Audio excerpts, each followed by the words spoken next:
Salut à tous, j'espère que vous allez bien. Petite vidéo express pour répondre à une question de Christophe qui me dit qu'il a une simulation d'objet et qu'avec une attraction et que ça explose. Ouais, ça explose. Il y a deux façons et demie de résoudre ça. Alors d'abord il faut comprendre ce que c'est que l'attraction. L'effet, enfin l'objet simulate la force attractor d'attraction qui se trouve ici, j'en ai créé une là, elle est là au centre. Elle va attirer les objets, mais de la même façon que le fait la gravité universelle. C'est-à-dire que l'influence de l'attraction est inversement proportionnelle au carré de la distance. Ce qui fait que quand un objet est loin, il est soumis à l'attraction, mais très peu, et plus il se rapproche, et plus il y est soumis. Alors on peut le voir très facilement avec ces deux sphères qui sont exactement les mêmes, dans lesquelles j'ai mis un bullet tag rigid body, et j'ai créé un attracteur au milieu. La force est de 10, je vais mettre 20, et on est en mode accélération. Donc c'est une gravité comme on la trouve dans le système solaire, on va dire, hein. Et comme vous le voyez, si je lance la simulation, la boule qui se trouve plus près prend plus vite de la vitesse. On peut le vérifier avec un expresso. Alors vous savez quoi, je vais le recréer, ça peut vous intéresser. Je crée un objet nul, je rajoute un programming tag expresso.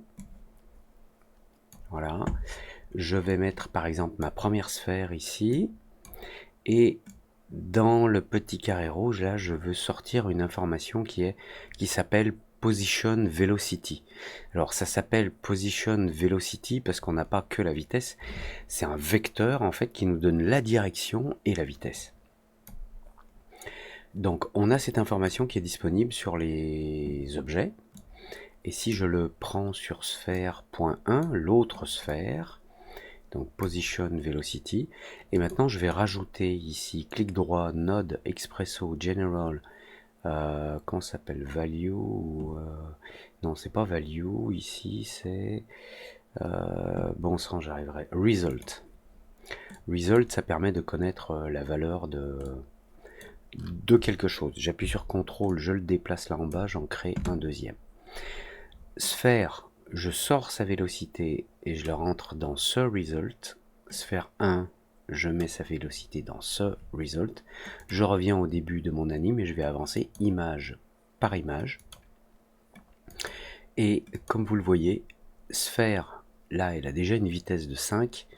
Et l'autre, sphère.1, qui est plus loin, qui est 2 fois plus loin à l'origine, elle a une vitesse de 1,2. Et plus on avance, et plus vous voyez que la sphère qui est plus proche accélère plus vite. Alors que dans notre attractor, on est en mode accélération. Mais puisqu'elle est plus près, elle est plus vite attirée. Et d'un coup, elle disparaît. Elle dégage très très loin, parce qu'elle est arrivée tellement près du point d'attraction que la force d'attraction était énorme et la sphère a pris une vitesse monumentale, donc elle s'est retrouvée à Pétaouchnok. Sa vitesse actuelle est de 16 000, alors que l'autre sphère qui se trouve ici, sa vitesse actuelle est de 20. Et il va lui arriver la même chose parce que, vu que j'ai placé mes sphères précisément sur l'axe X qui est le même que celui de l'attracteur, ici, voilà. Quand la sphère arrive trop près, le résultat de l'accélération est une valeur très élevée. Voilà. Et même si l'attracteur continue à attirer, la sphère est tellement loin, et puisque c'est inversement proportionnel au carré de la distance, au bout d'un moment, si la sphère est trop loin, elle ne reviendra pas. Elle ne reviendra pas. Voilà, bon. Alors, il y a il y a deux méthodes pour éviter ça que l'on peut cumuler. C'est pour ça que j'ai dit au début, il y a deux méthodes et demie. Dans notre attractor, on peut choisir un speed limit. C'est-à-dire que, ok, attire-les, mais ne leur donne pas, les objets, ne leur donne pas, par exemple, puisque la valeur par défaut, c'est 200 000 cm/seconde. Si je descends à 200, ça veut dire ne leur donne pas des vitesses qui dépassent 200. Donc, comme vous le voyez, les deux sphères sont attirées. Il y en a une qui est proche de l'attracteur, mais vu qu'elle n'arrive pas à obtenir une vitesse supérieure à 200, elle n'a pas une vitesse qui lui permet de s'échapper, parce qu'elle est très près. On refait 500 images ici. La deuxième sphère vient se cogner sur la première, ça s'excite un peu. Voilà. Après, on obtiendra des résultats différents, CTRL D, dans Bullet ou dans Simulation, mais ici, puisque j'ai utilisé des tags Bullet, dans Expert, dans le nombre de steps de calcul par image, si je passe de 5 à 10, et ici, dans le maximum d'itération, je monte maximum 25 si on est dans le seuil d'erreur que je descends de 5 à 2, on va avoir quelque chose de légèrement différent, mais voilà. L'autre sphère, elle colle direct, vous voyez. Il y a une forme de précision, il y a un truc qui est un petit peu plus efficace quand on augmente les itérations. Et vu que les sphères ont des paramètres de bounce, de rebond, dans leur tag de collision, ici on a un bounce de 5. Si je mets 50 dans le rebond, 50%, quand les sphères vont rentrer en contact, on peut avoir un rebond suffisant pour que l'une d'entre elles soit éjectée. J'en suis pas sûr ici, mais non. C'est ok. Donc, on peut jouer avec le speed limit ici. Quand on est en mode force sur un attractor, c'est la même accélération tout le temps. En mode accélération, l'accélération elle est inversement proportionnelle au carré de la distance. Bon. Maintenant, si je reviens sur une scène un petit peu plus complexe où on a un cloneur qui clone des petites sphères, celle-ci, sur un objet. Alors, donc dans le cloneur, je suis en mode object et donc j'ai glissé ma sphère source ici dans l'objet que j'utilise et j'utilise la distribution sur les vertex, c'est-à-dire les points. Donc ma sphère ici va être distribuée sur les points de cette sphère là. On voit qu'elles sont bien, les petites sphères sont distribuées sur les points de la grande sphère. Je la cache. Dans ce cloneur, on a un bullet tag rigid body. Dans le bullet simulation, CTRL D, j'ai coupé ici dans General la gravité, je l'ai mise à 0.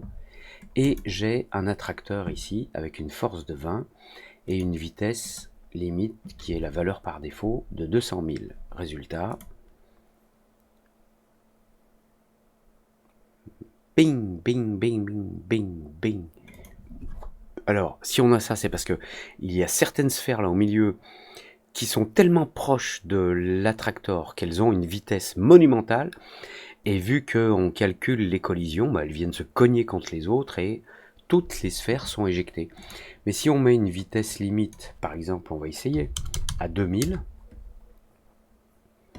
Alors, je reviens au début.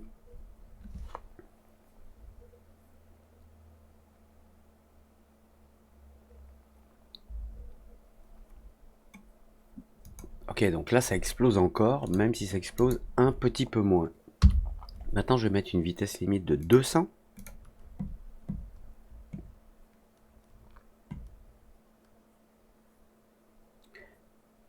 Voilà.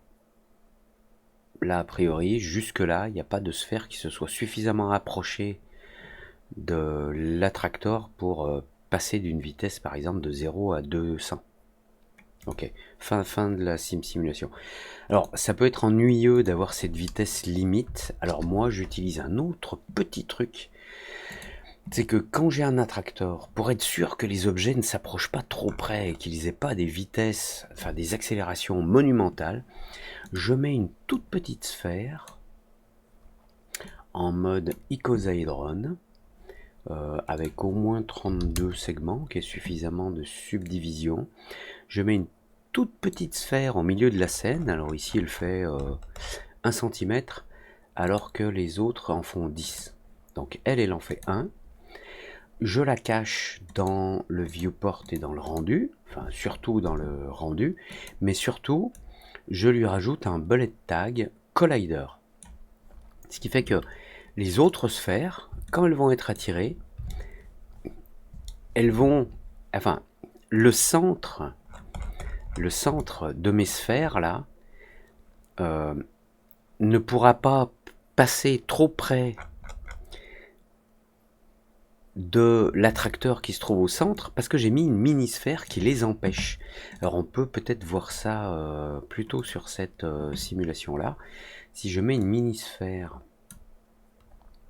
1 cm 32 type icosaedron, que je lui rajoute un bullet tag collider, donc elle n'est pas soumise aux forces, cette sphère là, et vous allez voir ce qui se passe, c'est que voilà, cette première sphère rentre en contact avec celle-ci, et bon, si c'est trop grand ici, c'est trop grand, on peut la diminuer cette sphère, mais en tout cas, ce qu'il y a de bien, parce que si je désactive cette sphère, ce qu'il y a de bien, c'est qu'on empêche le centre de gravité des objets, vous voyez là, le centre, enfin l'attracteur, il est au milieu du volume, et là le milieu de cette sphère est tout proche de l'attracteur. Donc en mettant une microsphère avec des collisions, on empêche les objets de rentrer en collision avec les attracteurs. Alors pour certains types de simulations, ça peut être embarrassant, mais quand on a un tas d'objets comme ça, c'est une façon à la fois, donc la vitesse maximum, ici je peux remettre par exemple 20 000 dans mon attracteur, puisque j'ai une mini-sphère au milieu qui empêche les objets d'approcher trop près de mon attracteur, j'ai une stabilisation. Et ensuite, comme d'habitude, on peut rajouter un autre effet, genre une turbulence, pour avoir quelque chose un petit peu plus animé. Alors, la turbulence est un peu forte là. On reprend au début, voilà. Turbulence un petit peu globale, mais les objets viennent se réunir autour de l'attractor. Je peux lui mettre une force de 50. Bing, bing, bing. Voilà, et ça fait une grappe. Une grappe cohérente qui va se déplacer sous l'effet de la turbulence, qui suivant son échelle va avoir un effet plus ou moins différent. Voilà, j'espère que ça répond à la question d'abord du titre de cette vidéo, et puis j'espère que ça te répond, Christophe. Merci pour tes questions intelligentes, comme d'habitude, merci. À très vite, ciao.